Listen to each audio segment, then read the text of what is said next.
di leen nuyu kenn ku nekk fa nga fekk naa la fa jox la loxo sukkal di la baalu àq di la wax alhamdulilah bi nga toogee pour mën a fekkee tey jataay bi ndax li fi nar a xew moo rëy nag.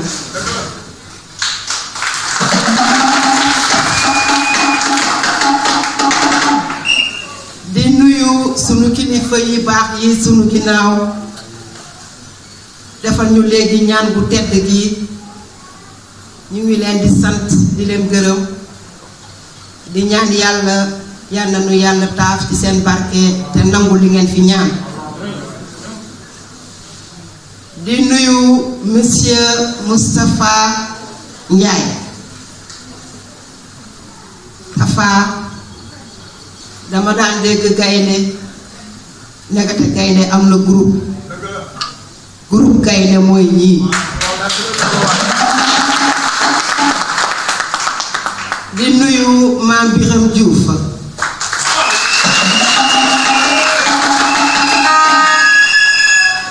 di ko ne maam dalal ak jàmm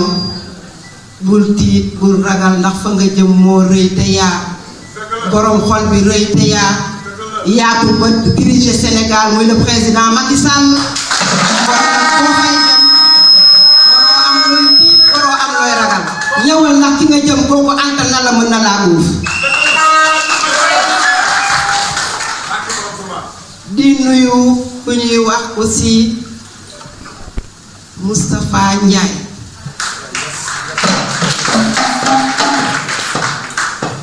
Moustapha Niass Ndiaye ok mais Moustapha Niass c'est quel nom de famille Moustapha Seck parce que Moustapha Ndiaye lay wax man xam naa ki may nuyu Moustapha Ndiaye lay nuyu maam Biram ak Babacar Ndiaye xam nañu kan lay nuyu. fan lañu nekkoon Mbour 3 luñ fa doon ut journaliste yi fekkee nañ ko. Ami Diop la lionne de réew mi le Charles VI ne coppet indi ko président Macky Sall ndax lan da ko wan lu mu mën a gis wax ko lu mu mën a dégg ndax Charles amul programme. président moo am programme créé ko wàcce ko ne nañu jëfandikoo programme yi ndax lii lépp lu mu ci jublu le bien-être de la population toujours ma ne ko président kenn bañu la président Macky Sall amul noonu problème bi mooy li mu def naka lañ ko mën a expliquer nit ki ba kooku mën koo comprendre mën koo jëfandikoo xolam nangu mu ànd ak moom. Thiès mu metti loolu Charles VI ndax doomu Thiès juddoo Thiès yaroo fi màggee fi jàngee fi tekki fi bu xëyee chaque élection ñu dóor dëkkam dama ne bu dee gor dina révolté wu jinax nag boo koy dàq ba mu daj miir day taxaw signe na ñaari bëñam tey Charles dafa taxaw nag signe ñaari bëñam parce que ne jàkkaarloo opposition bi xamal leen ne Thiès gii président Macky Sall moo ko moom te dina ko prouver pendant les élections.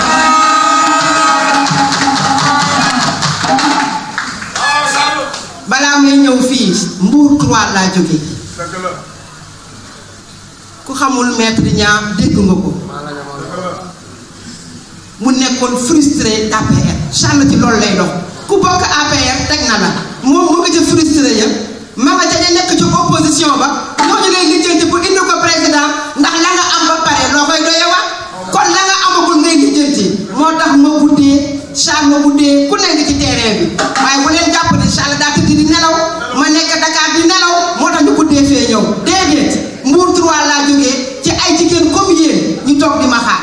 ma njëkkee fa def fa crochet doo ko tànnal ñëw ci yéen su ma paree xam nga fan laa jëm kër Issa laa jëm pare ko maa ngi yéen de maa nga jëm ca match ba ndax dama ni Thiès dañ koy def doom te président Macky Sall la koy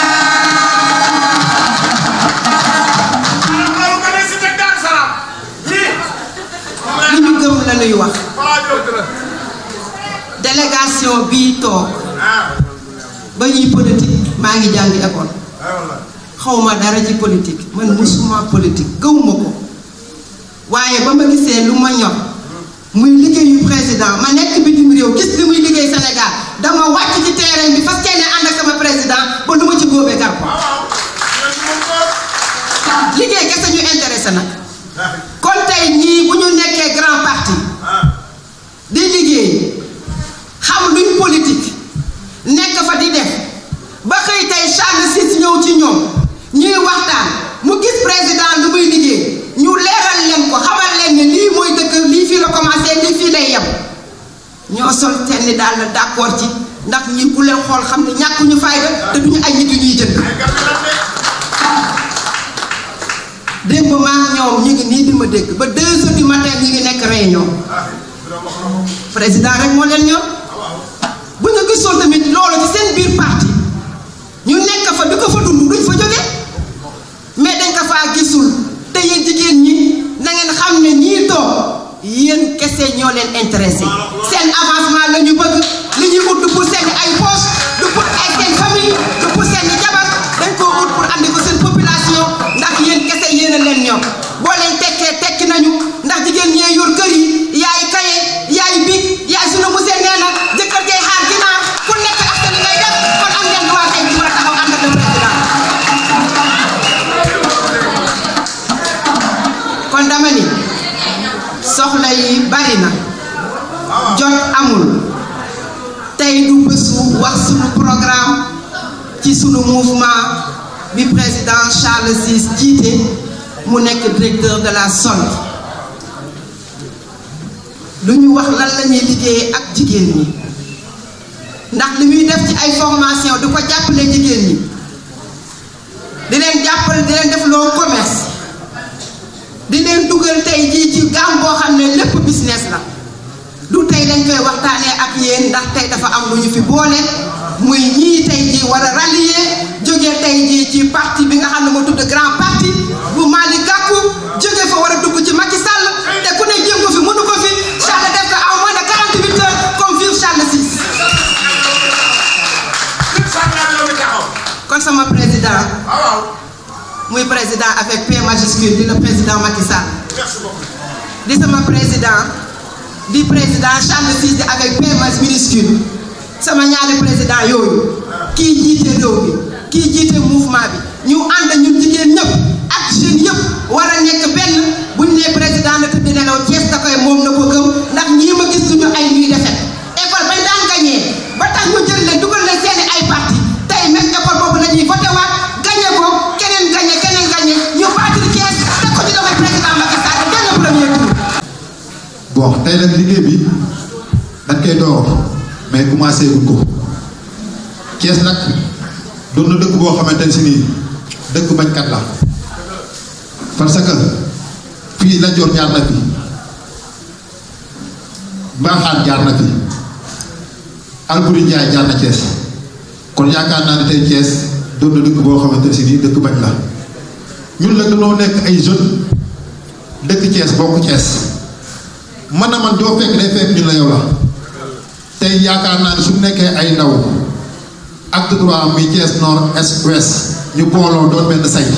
war a toog liggéeyal président Macky Sall pour élire ko premier tour 2019 kon yaakaar naa ne su ñu wotee tey jii képp koo xamante ne si ni émergence lay dund war naa ñëw si salle bi du nuyu nag suñu jigéen bu ñaawal bii nga xamante ne si nii moom yaa yàlla def tey mu nekk ñi nga xamante ne si nii moom moo boot jigéen ñi au niveau national waxuma la sax national mais international développement moo ko tax a jóg ak social parce que tey soo xoolee Sénégal jigéen ñi ñoo gën a sonn fi mu ñuy góor ñu solee wax parce que kër goo dem jigéen ñi ñooy dem lijjanti ci sa marché ba ñëw indi dépense bi taal mu tàkk ñu yàq ñu yegg jox su njaboot ñu jox borom kër yi kon moom su demee tey jii toll phase boo xamante ne si damaa jug uniquement sol sama dàll pour jàppanteeg jigéen ñi pour jàppale jigéen ñi pour yëkkati jigéen ñi kon yaakaar naa ni su ñëwee Thiès war ngeen kaa mën a dalal war ngeen kaa mën a tàccu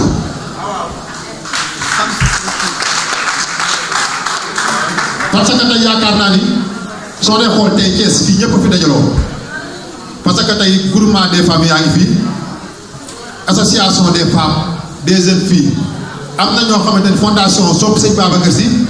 di fondation boo xamante ni association la woon lan ci gàmmu gi la def fondation bi ñu leen waxee loolu te yaakaar naa ne seen réunion bu njëkk fii lañ ko defee ci salle bi te su jógee fii incha allah tooaw la war a dem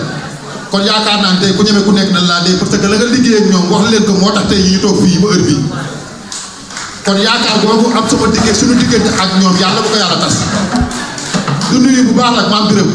l'infatigable Moustapha Niass Babacar Ndiaye sama doom baay aussi parce que bi nekkee si liggéey ba léegi amul dara loo xamante ni si nii teg nañ ko mu teggiku suba ngoon bu dégg cëg ñoo ngi si terrain bi ñoo ngi xool chaque jour loo xamante ni si nii mooy développé Sénégal mooy développé Thiès parce que waa Thiès dañoo sonn gi ñu sonn mooy Thiès gars yi dañuy ñëw jël ko def ko opposant te damaa faral di wax leen man nekkoon naa PDS daan liggéey ak Souran nekkoon ministère mais bi waa Y'en a marre di mettital Ablaye Wade da leen a woo ba ñu ñëw mun leen ndaw du opposé wu mosoo gis ko nag yuy xeex ak mag mu ko am te ndam damaa bëgg ngeen ñëw ngeen ànd ñu bokkul liggéey man seen maam laa seen baay laa li ngeen bëgg ma jàppale leen ci ko kon ñu dem ba benn moment wax jooju moo tax suñu toogee naan waa Y'en a marre ñoo ngi yëngal man leen non dafa am ñoo xamante ne si nii sentir seen bopp si mouvement bi moo ñooñu ñoo yëngal mais ñoom caat muy ñooñu mais ñoom Fou Malade ak ñeneen ñi ku ci nekk tey teg nañ la fa war a teg kon ñun damaa bëgg ñun ñu yeewu ñun jeunesse bi ak ñi nga xamante ne si nii ñoom ñoo bokk dëkk Thiès war a liggéey ñoo Thiès parce que mouvement bii lii du marque politique mouvement la mouvement defar sa gox mouvement defar sa gox nag képp koo xamante ne si nii doomu dëkk bi nga dëkk fenn war ngaa mën a defar sa gox rawatina nag ñu am lu ñuy préparé muy élection présidentielle yi ak présidentielle locale yi danoo communé da ngay jóge si présidentielle dugg si local te ñaan nañ yàlla nag local yi di ñëw danoo sonn si dénkaane bi parce que da ngay élection day jot nga jël sa xob wootee ku la neex suñu walee élire maire ka ñuy élire maire yow doo ko xam da ngay jékki-jékki la ñu jël kenn teg ko sa bopp gox ba soo dëkkee sa koñ pour lampe bay làkk di tàkk ka fay su fayee bonne volonté yi dëkk si koñ bi ñooy ñëw changer lampe bi te loolu nag wax dëgg yàlla ñun dañ cee sonn moo tax ma bëgg ñun ñëpp ñu xippi suñuy bët te xool te xam fu mu war a mën a jëmale Sénégal fu mu war a mën a jëmale Thiès kàddu yi nag dama koy gàttal parce que lu olof Ndiaye di wax naan ci lu mu xat-xat mën a bokkaale su xorom nekk naa gone nag si jotaay bi warumaa jël sax kàddu ñoom Babacar nekk fi mais xëy na am yaakaar ak cofeel ci man yaakaar ne war naa mën a wax askan wi loo xamante ni si nii dina war a mën a toog ñun ñëpp ñu bokkandoo ci loolu may tuub rek di jégalu te xam ne kàddu yi lu ci dëng rek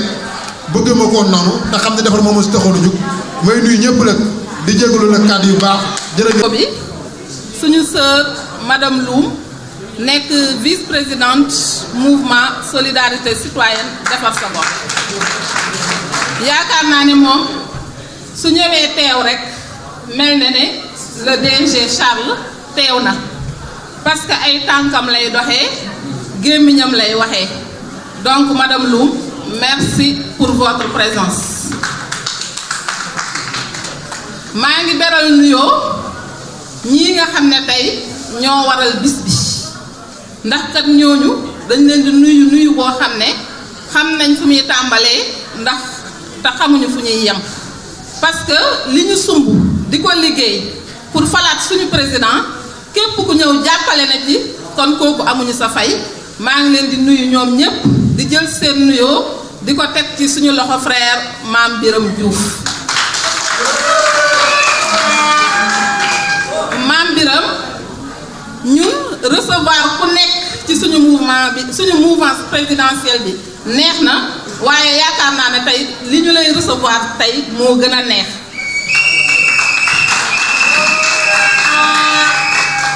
lu tax mu gën a neex parce que dañuy recevoir ku ñu xam Mame Birame ku ko xam ne doxul ci ay caaxaan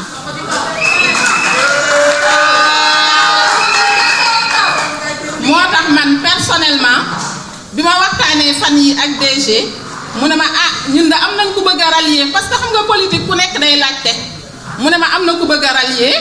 Silman la dëkk Mame Birame la tudd ma ne ko kooku moom dañ koy accueillir à bras ouverts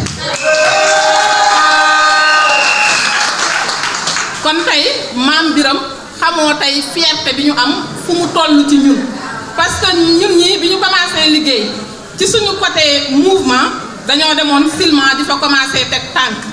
di fa jéem di jàppale président mais taxul élection bu jotee résultat yi ñu bëgg ñu am ko kon liggéey bi am na lu desoon te li des nag yaakaar naa ñoom Mame Birame ñoo koy mottali donc merci pour votre engagement.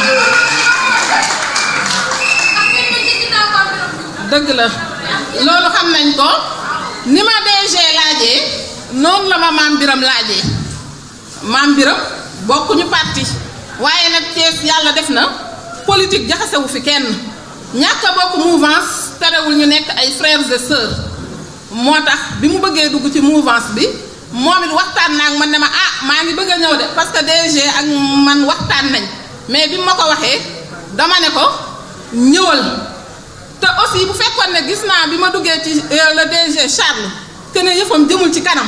kon su ma Mame Birame laajee dama naan ko bul ñëw da ngay perdre sa temps mais bi ma laajee dama ne ko ñëwal parce que kat ñun dugg nañu te réccuwuñu dugg bi ñu dugg loolu yëpp nag pour dire que le DG Charles mii ngeen décidé dugg ci mouvance bi ànd ak moom am ngeen un allié de taille parce que ñun ku ñu xam-xam ne yàgg nañ ci scène politique bi au niveau de Thiès mais mosuñoo jox kenn suñu loxo dañu doon liggéey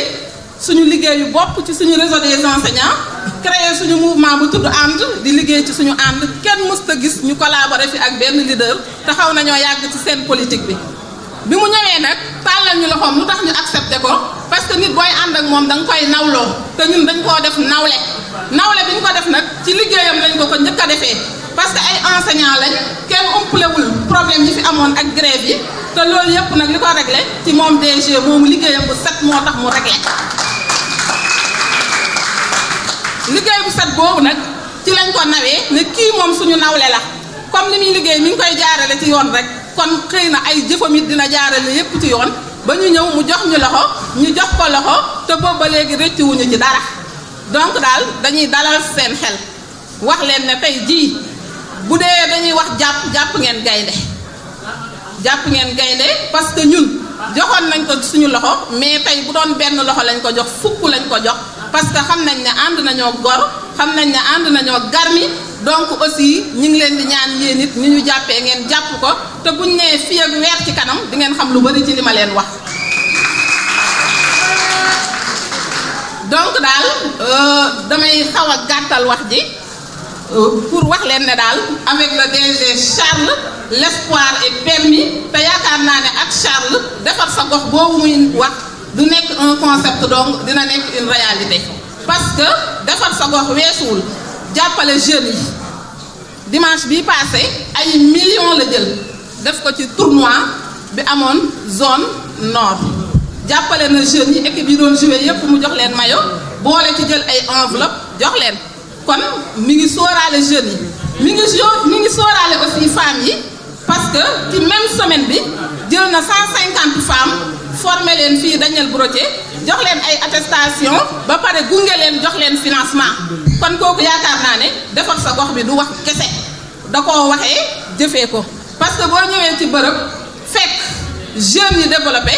femmes yi développé rek dara desatu ci te moom ci loolu lay dox ci loolu lay wax kon daal DG Charles gàcce ngaalaama maa ngi leen di nuyu yéen ñëpp nag di dalal seen xel une fois encore di leen wax ne nañu ànd te ñun ñu ngi leen di accueillir à bras ouverts ñu liggéey la main dans la main daal di jël Thiès teg ko ci loxoy président de la République Macky Sall merci beaucoup. La presse damay commencer samay kaddu di leen remercier di leen gërëm bu baax a baax di leen baalu ak it ndax retard bi ma accusé mu nekk loo xam ne di suñu coobare ndaxte bu la yàlla dénkee responsabilité moomatoo sa bopp ci askan bi rek ci li muy bëgg moom ngay wéy looloo ñuy téye ci ay yitte ci lu ñuy dox yitte moo ñu fay mën a téye yitte yoo xam ne ci nit ci askan bi la jëm dama bëgg a commencer nag gërëm tous mes frères et sœurs qui sont ici commencer ci Mame Birame Diouf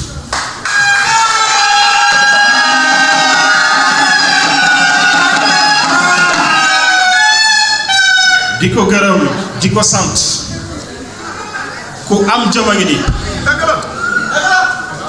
ku gëm boppam ku bëgg mbokkam Mame Birame nekkoon nañu frère waaye tey gën nañoo nekk frère ndax lii nga def la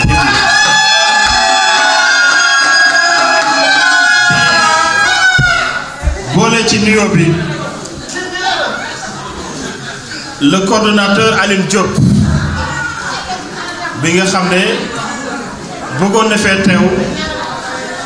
waaye dafa am ngànt ñu ngi koy remercier ci liggéey bu rafet bu mu def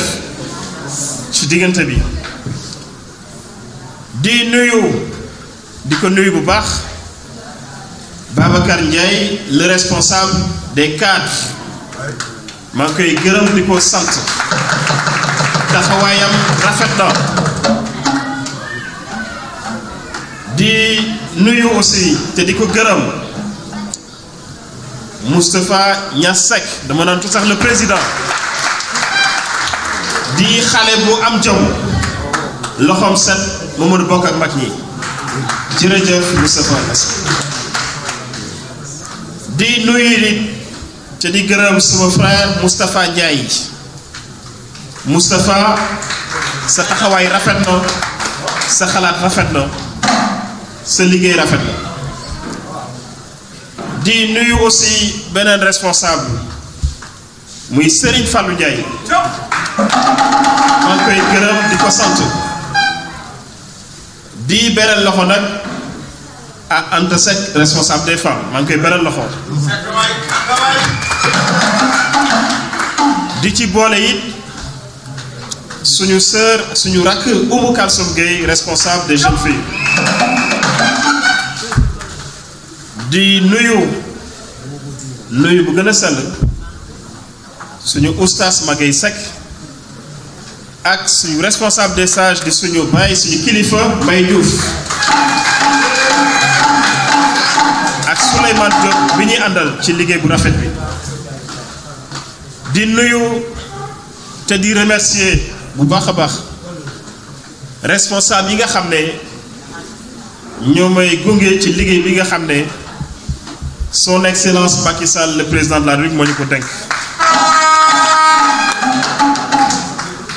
muy Ndeye Mbarou Diop madame Loum kii ku ko xamul tamit dégg nga ko ku ko xamuloon tamit di nga ko xam ci lu baax di nuyu aussi te di remercier bu baax a baax madame Sow Mati Senghor Bey di jigéen bu am jom jigéen bu fonk liggéeyam jigéen buy liggéey lu rafet fii ci biir Thiès di nuyu aussi suñu responsable yi n'est-ce pas qui sont tout aussi braves et qui font un excellent travail ici à Thiès à commencer par Omar Seck de la zone nord Médina Fall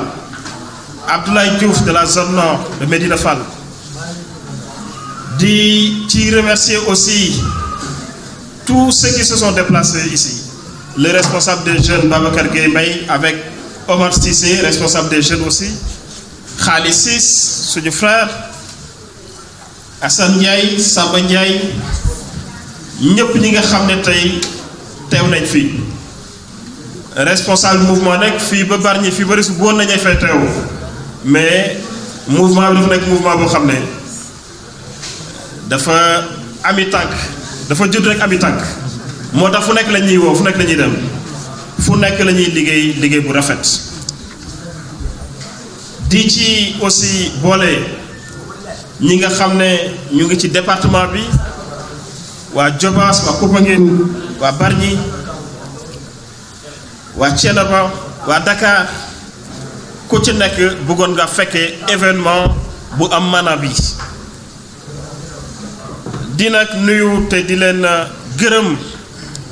di leen wax suñu mbégte ci seen teewaay fii groupe soppe Serigne Babacar Sy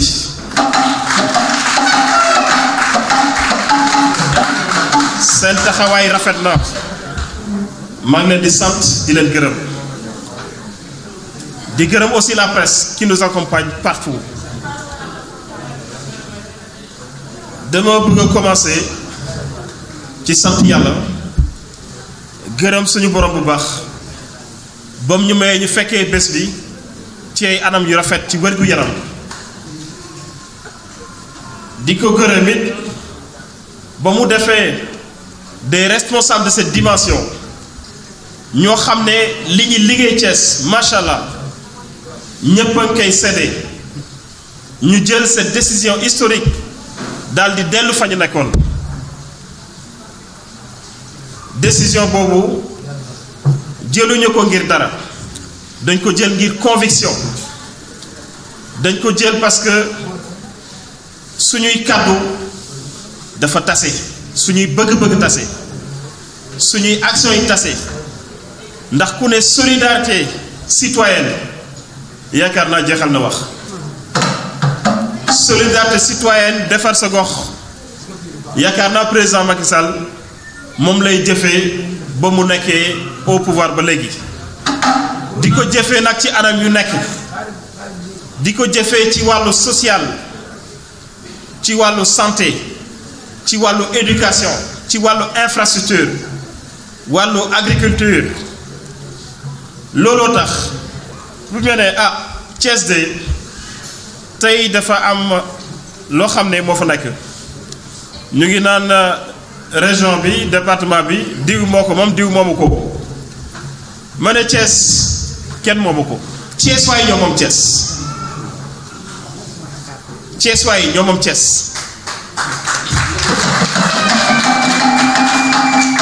te yaakaar naa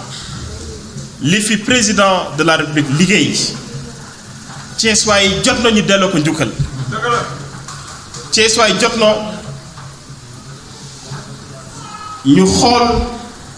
xalaat ràññee jox loxo président Macky Sall mu nekk aujourd'hui loo xam ne daf ñu ñor ci la ñuy liggéey su dee guddeeg bëccëg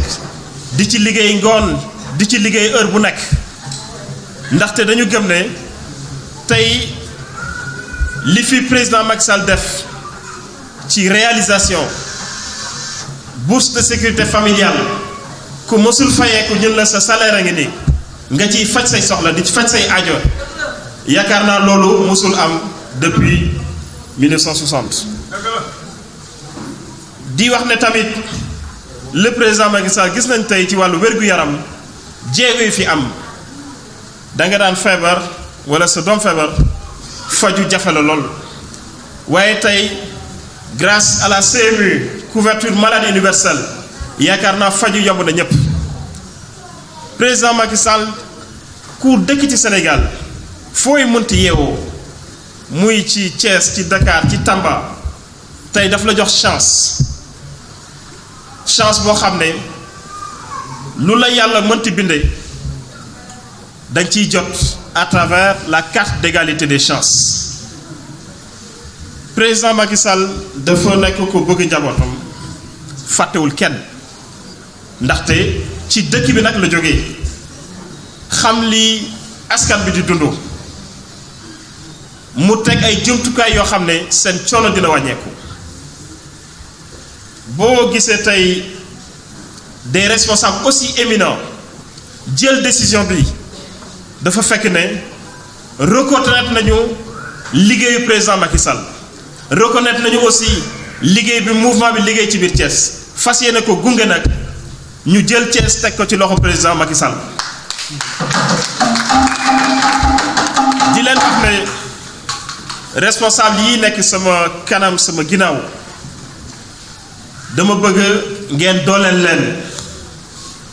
ñu bëgg seen askan lañu bu ñu jëlee décision bi li ñu ci njëkk a xalaat ñooy dañu bëgg a dooleel suñu askan dañu bëgg a dooleel suñuy population dañu bëgg a dooleel suñuy dëkkandoo lu tax ndaxte solidarité bi ngeen institué di ko jëfe biir Thiès ñëpp di gis solidarité boobu ñun war nañ cee mën a am te solidarité boobu dañu bëgg mu egg ci suñu askan man la nag solidarité boobu jàpp leen ne képp koo xam ne mu ngi seen ginnaaw di ànd ak yéen solidarité dina ci jot ndaxte président Macky Sall loolu lañu sant solidarité mooy nga koy jëfee foo mënti nekk di gestu askan bi di leen dimbale di leen taxaw di leen aar loolu lañ naan solidarité te loolu le président Macky Sall institué à travers toutes ces mesures solidarité boobu ak defar sa gox boobu moo tax tey Promoville mu nekk programme boo xam ne mu ngi moderniser ville yi ci wàllu infrastructure wàllu assainissement ku dëkk fii Thiès gis na programme Promoville ci biir Thiès président Macky Sall fàttewul Thiès li tax ñu wax ko tey Thiès da nga daan def 2 heures 3 heures temps booy egsi waaye tey Thiès macha allah ñi dëkk Mbour 3 Mbour 4 mun naa ne presque pratiquement 30 minutes la ñuy def pour egg Dakar lu tax parce que am na nag ay infrastructures yu am solo yuñ fi teg ku dem màggali ba nga ñëw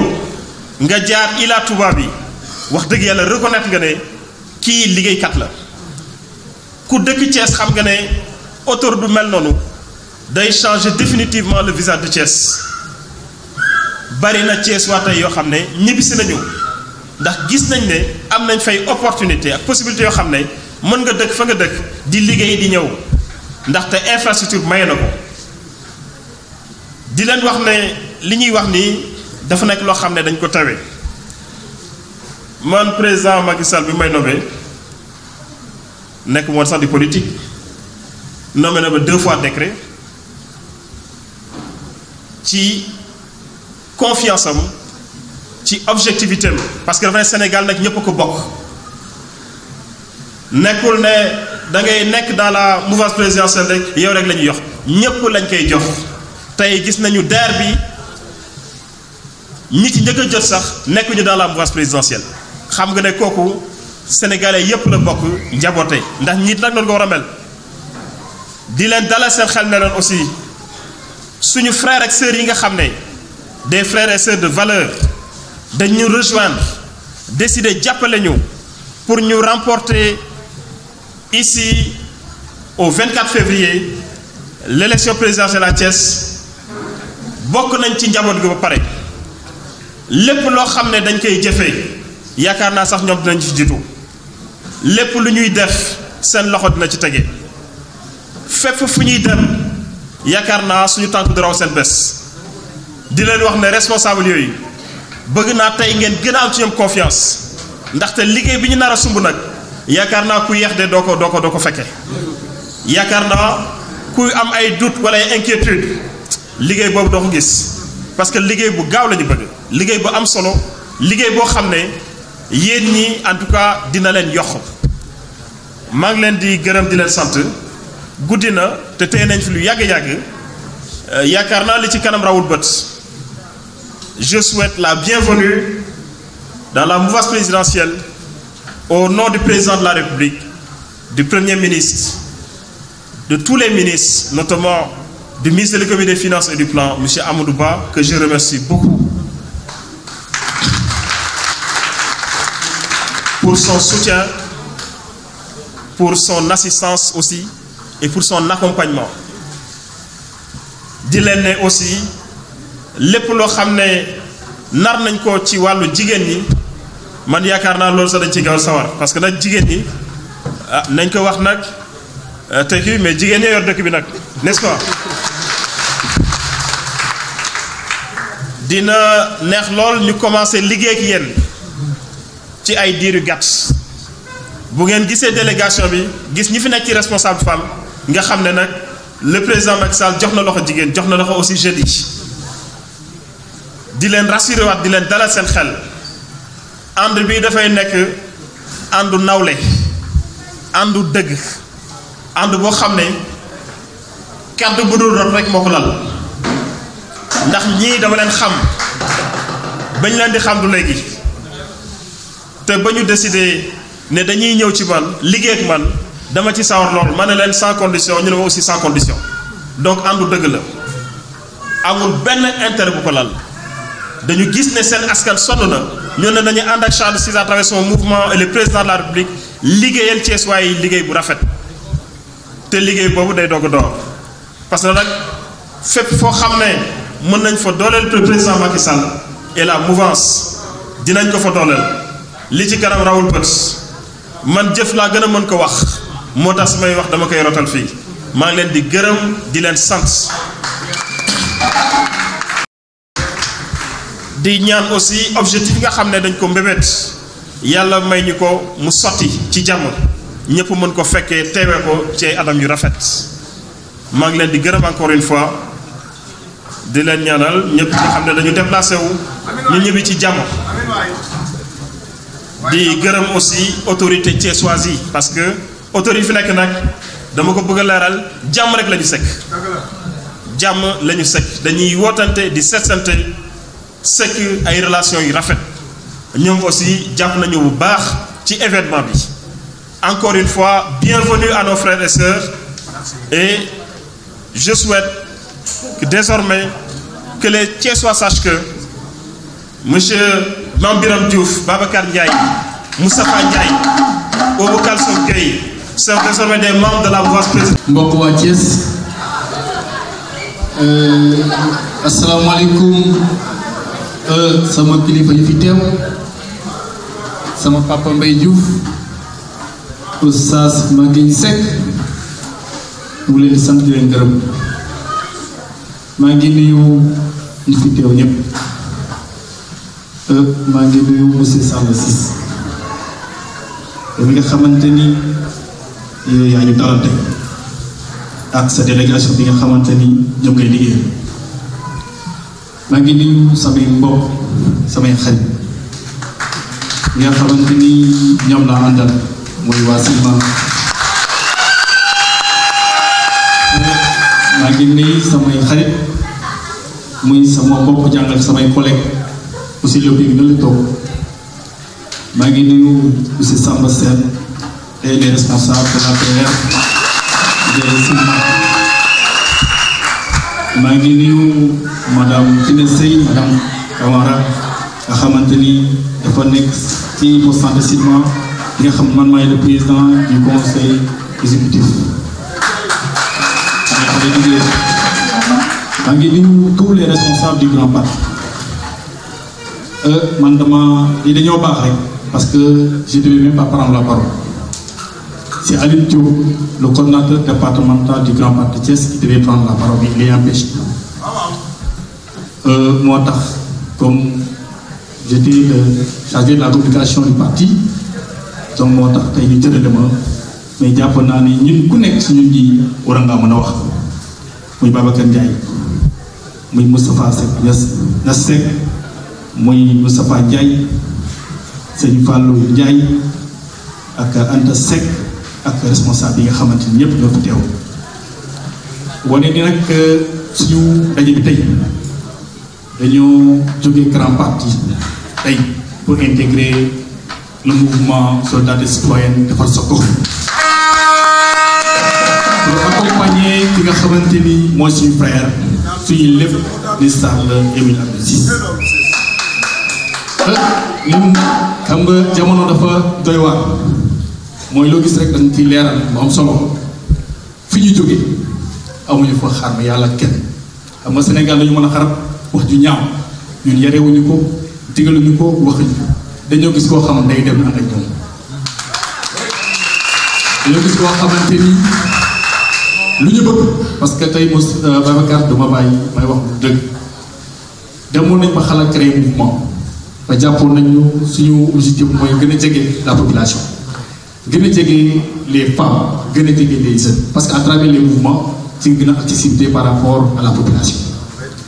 bu ñu waxee Abdou ñëw wax ak ma daj la ñoom ñëpp yóbbu leen jàpp waxtaan nañ ñoom ñu ne comme ñoo bokk yoon jarul ñuy xaar lañu bokk benn yoon te dem yoon bi nag dañ ko fi wax te ñu ànd ak moom si objectif premier c'est quoi c'est élire le président de la République dès le premier tour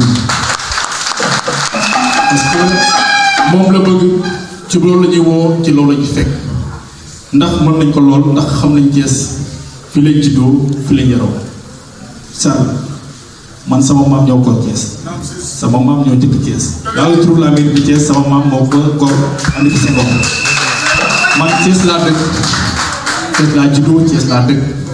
sama maam ñoo amoon tool Senghor ñoo ñu installé ko jox ko tool dérégulé ba Silema soo xoolee séeréer noonu ñoo centre Silema tous les séeréer non habités dans autour de la mairie de Thiès place de France séeréer yëpp la dugg donc tey waa Thiès di wax rek ànd ak yow parce que li ñu gën a motiver mooy le développement au niveau des femmes solidarité citoyenne mooy defar sa gox parce que jàpp nañ ni Sénégal fu muy développé mooy au niveau de la localité ça doit être une chaîne. Monsieur le Président, ça doit être une chaîne. Si toutes les localités du Sénégal se développent, le Sénégal se développe. loolu lañ gëm te ci loolu la ñu nekk moo tax ñu accompagner la ci nga xamante ci loolu lañ nekk. maa ngi gërëm ñëpp di sant ñëpp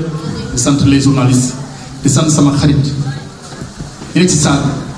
ki ma jàppale guddi ak bëccëg y a un ami un frère un ami un oncle monsieur Serigne Salif Faye volontaire bu ngi dëkk toog bu baax a baax président c'est lui qui a créé une école les enfants d'abord Serigne Salif ñëwal fii ñëwal donc vraiment ñu ngi lay sant président vraiment on a pris l'engagement aujourd'hui d'intégrer le mouvement en solidarité citoyenne de Fassago par le biais de M. Sall 6. Cette décision est motivée par rapport à rapprochement avec les populations. Il est temps aussi de soutenir nos braves femmes et les braves jeunes. Comme le dit la définition de la politique c'est l'art de gérer la cité. Et nous voulons vraiment aller travailler avec le grand monsieur Salah Abdou Cissé. Donc vraiment je remercie tous les responsables. Je suis le responsable de la communication. Il y a monsieur Babacar Ndiaye, responsable des cadres du grand parti. Il y a Moustapha Sekenias qui est le responsable des jeunes.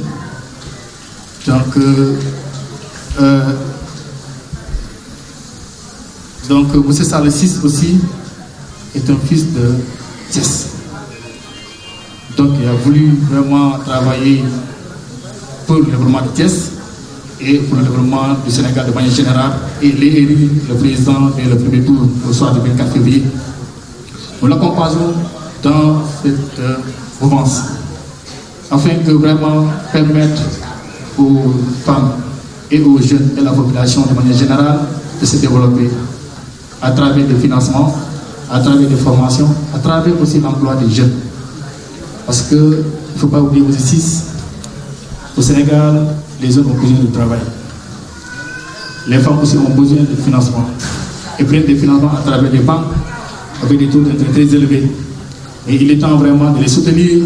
pour qu'elles puissent accéder vraiment à des financements qui vont les permettre de se développer elles-mêmes sans difficulté. Donc c'est ça qui motive notre engagement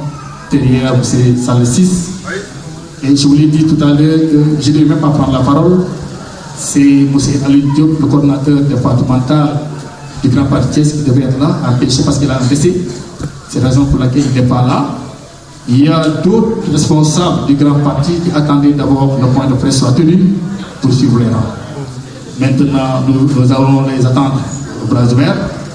Ça permet aussi d'accélérer, de partager vraiment ce cadeau. Ce cadeau, c'est quoi? C'est développer le Sénégal, accompagné par le frère Sall 6. Je voulais dire, de remercier tout le monde, de remercier les gens qui sont ici présents, de soutenir vraiment pour réaliser ce rêve. Et je pense que nous sommes mieux placés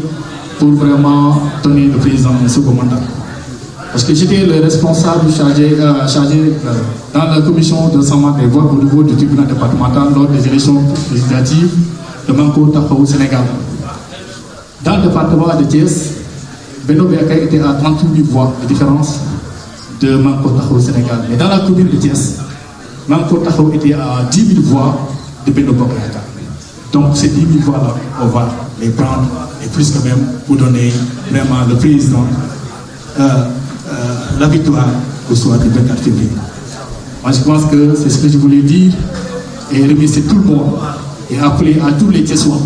d'intégrer le mouvement, parce que c'est dans l'intérêt des Thiessois, et c'est dans l'intérêt du Sénégal, de manière générale. Merci beaucoup pour votre temps.